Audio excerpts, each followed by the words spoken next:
go. Ben. Hi, Chris. Hi, Ben. How are you doing this fine day? I am actually doing quite well today. Been quite restful. It's a beautiful day here where I am, anyway. It's also beautiful here, and hopefully beautiful for our listeners by the time they listen to it.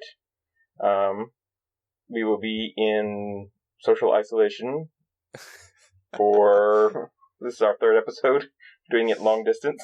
Yes, our third episode. Thank you for bearing with us as we do a long-form episode dealing with some of the audio issues that arise when you are doing podcasting by distance. Yeah. So we appreciate your patience. Hopefully the quality of the episode makes up for that, because I think it was one of our best episodes, Chris. Did you? I mean, I do. I haven't listened to it, so... I mean, I was there when we recorded it, but I haven't listened to it yet, so hopefully you're right. Well, I had to listen to it because I was editing it, so... That would make sense. I enjoyed it. Well, good. And hopefully you did too, fair listener.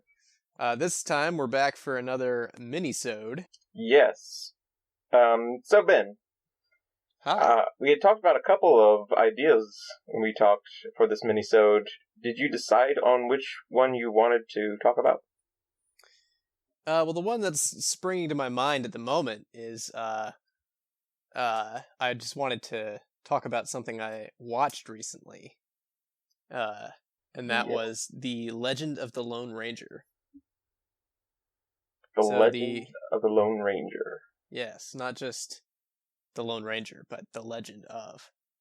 So The Legend of the Lone Ranger is a 80s Western, and since we're about to talk about 80s Westerns, and I just read a book about Lou Grade, who was kind of a movie mogul around that time, and for quite a few years in Great Britain, based in Great Britain, I saw that in the book that he did this Western in the 80s called The Legend of the Lone Ranger, and I'm a big Lone Ranger fan from way back in the day, since childhood. And I'd never seen The Legend of the Lone Ranger, and I was like, well, I think I had better watch this. And so I did.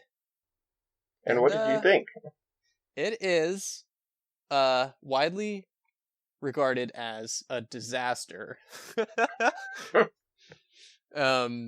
Much like the 2013 Lone Ranger reboot with Johnny Depp and Armie Hammer. I don't think that reputation is quite as deserved as I don't think it deserves quite as bad a reputation as it has. Which one, the 80s or? Yeah, the 80s version. Okay. However, it's definitely not a good movie. It's definitely a fun movie. Maybe so bad it's good in some areas. But it's absolutely beautiful. It's shot by Laszlo Kovacs, famous cinematographer who's known for Easy Rider and several others. And the director's a cinematographer, well-known cinematographer as well, so they obviously had great visuals. I want to say it was the first Western for both of them. No, that's not true. But possibly the first Western for Laszlo Kovacs. And I just enjoyed a refreshing take on the Lone Ranger lore. How was it different from earlier versions that you were a big fan of? Well, the kind of like classic version of the Lone Ranger is very square. So the original, it started off life as a radio show, and the creator had these rules that the Lone Ranger can never drink, smoke, there can't be any profanity. It was supposed to be a very clean, family-friendly kind of show. And this version of the Lone Ranger from the 80s was somewhat updated with the times. So you see blood when people get shot. Is there a train going past you? There is, actually. And I apologize. My window is open because, as I may have mentioned, my office is stuffy. Well, I think that's actually appropriate because there was a train chase in this film. as there is in the 2013 I Lone mean, Ranger, so it's it fits just perfectly. special effects that we've added to improve your story, Ben. I added it in post. What was I saying? Oh, so the 80s Lone Ranger was definitely, the film is rated PG, and Which, there's in the 80s, blood. that's kind of like PG-13 for the early 80s. Kind of, yeah. So, it's a bit more grown up in some ways. There's a bit of one of the reviews I read for it said it can't decide if it wants to be a revisionist Western, like High Plains Drifter or McCabe and Mrs. Miller or something like that, or if it just wants to be a retro Western and kind of harken back to the era of Rio Bravo. Right. And it does kind of live with one foot in both of those worlds.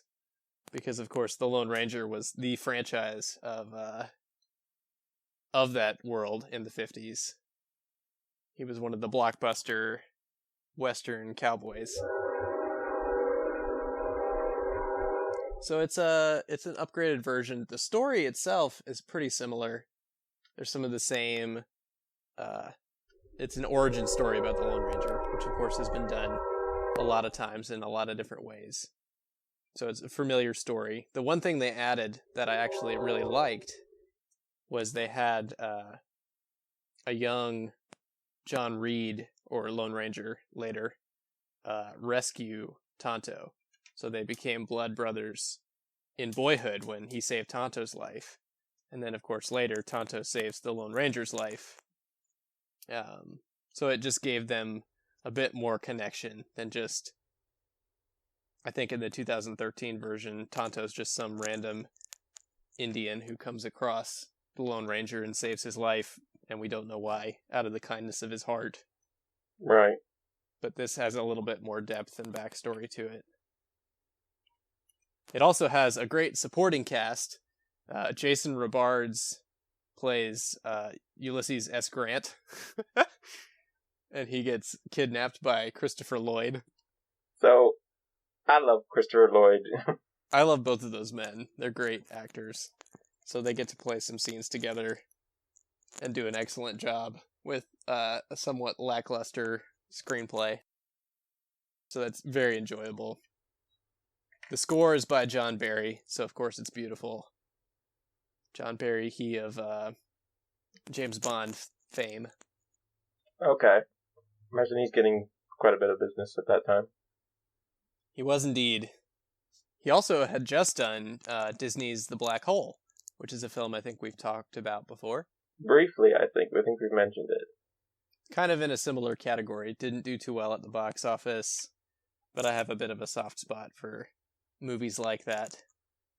So yeah, that's the Legend of the Lone Ranger from 1981. So the kind of oddity about it is the man who played the Lone Ranger won Klinton Spillsbury. Is that Klinton or Quentin? With a Q. It's Klinton with a K. Klinton with a K.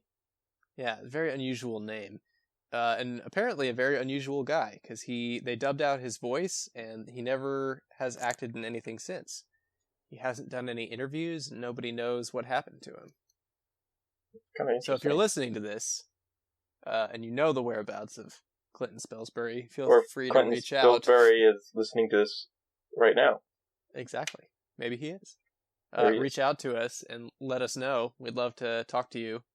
Yeah, that hear your side of the story. But yeah, it's a mystery. Who was that masked man, anyway? That sounds like a good ending there, Ben. It does. Well, thanks for listening to me ramble about the Lone Ranger. I could talk about it for longer, but this is only a mini-sode. If you are fascinated by 80s westerns, tune in next time to our Westerns by the Decades, the series, as we cover another western from the 80s. Silverado. All right. Thanks for listening. Be sure to subscribe, share us with a friend. You can find us on YouTube, Instagram, Twitter, Facebook, email, popstorian@gmail.com. Of course, email. Carrier pigeon. And we will talk to you next time. Thanks, Ben. Thanks, Chris.